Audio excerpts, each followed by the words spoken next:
Dr. Richard? Emang tujuan dokter kembali bersama? Satu kan tadi bilang. Sejak kapan tuh dok? Enggak lah, salah. Itu nomor satu kan.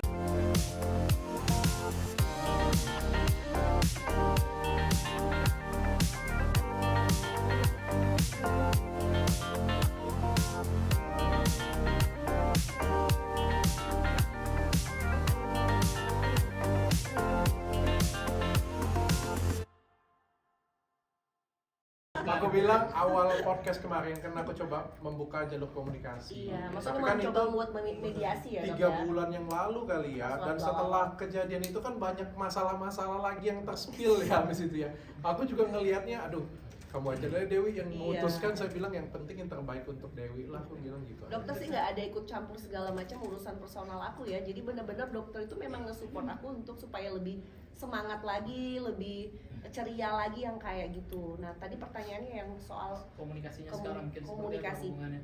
Ya, jadi semenjak masalah ini aku udah mencoba untuk berdamai ya dengan keadaan.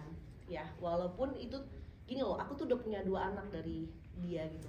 Kalau misalnya aku tutup komunikasi dan aku mendendam, itu nggak baik buat anak aku, bener nggak? Yang bermasalah itu antara personal saya dengan dia. Urusan anak itu mau sampai kapanpun hubungan orang tua dengan anak nggak akan putus kan. Jadi aku mencoba untuk berdamai. Dan untuk masalah kembali lagi atau enggak, ya sekarang sih masih tetap on progress ya, maksudnya karena di pengadilan pun tidak boleh ternyata sambil hamil itu mengajukan cerai, jadi di hold dulu kemarin gitu. Jadi proses tetap berjalan sih. Dok, mungkin biaya sendiri, meng-cover sendiri miliaran rupiah kah atau ratusan rupiah gitu? Yang mana nih? Yang mana nih? Yang mau disebut yang mana? Miliaran atau ratusan juta? Totalnya ratusan lah. Totalnya ratusan. Ini juga di rumah sakitnya cukup bagus juga. Benefit, Dokternya saya pilih yang paling bagus juga di sini. Kamarnya juga aku pilih ini suite juga. Setelah selesai dari sini juga sudah nunggu nih rangkaian treatment nih untuk Dewi juga. Kontrak seumur hidup ya katanya ya. Ratusan. Kak Dewi, sebelum kami tak ini merupakan dendam termanis kamu nggak sih buat Andre biar Andre tuh nyesel gitu udah ngelakuin hal-hal Pembalasan gitu ya.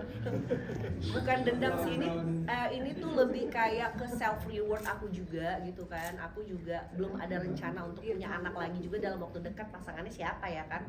Jadi aku memang dibilang balas dendam kan, aku tadi udah bilang aku mencoba untuk berdamai dengan keadaan gitu loh. Aku mencoba untuk oh ya udah, ini aku lagi hadapin ini, aku terima.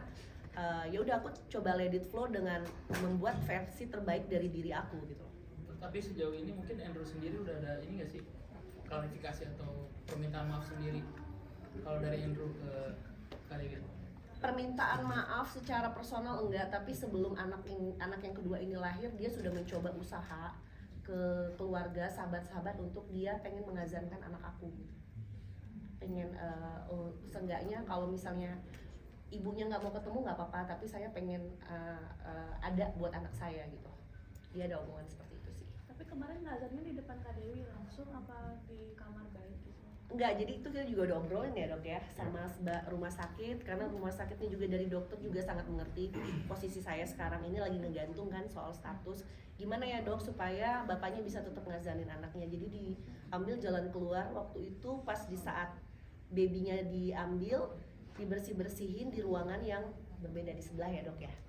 Tapi dia bisa ngelihat proses lahiran dari monitor, ada kok di videonya. Jadi mungkin kalau lihat dari hal ini, demi untuk kebahagiaan anak masih ada celah kan untuk Andrew bersatu kembali? Ya itu cuma Tuhan yang tahu ya Pak ya. Saya juga nggak bisa.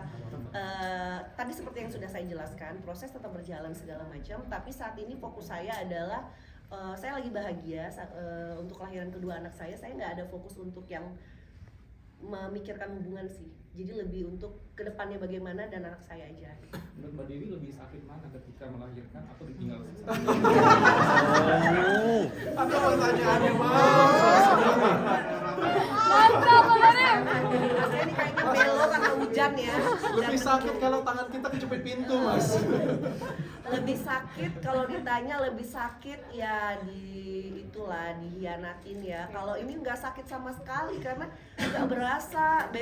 Sorenya udah jalan, kamarnya juga enak, rumah sakitnya enak, makanannya enak-enak, jadi nggak berasa gitu sakitnya. Jadi kapan pulangnya mungkin? Hari ini. Oh, Hari ini udah Kak bisa Dewi, pulang. akte lahir penulisan orang tuanya gimana?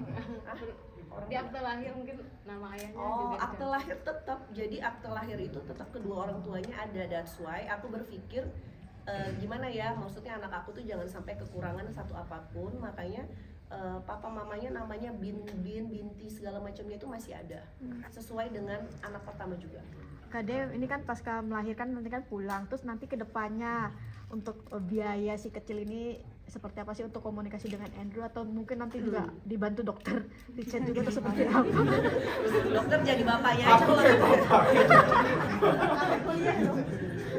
Jadi gini, alhamdulillah sih dari pihak bapaknya tuh kan memang ada tunjangan-tunjangan yang harus diselesaikan ya, tuntutan-tuntutan, dia sudah memenuhi si kewajibannya. Jadi untuk kalau misalnya dokter Richard itu urusan kerjaan kali ya gitu kan. Masa saya minta uang susu sama dokter Richard? Masih ada lah kalau uang susu mah. Berarti setelah ini bakal terus membuka akses buat Kak Andrew ketemu sama bayinya atau sama Kak Dewi juga?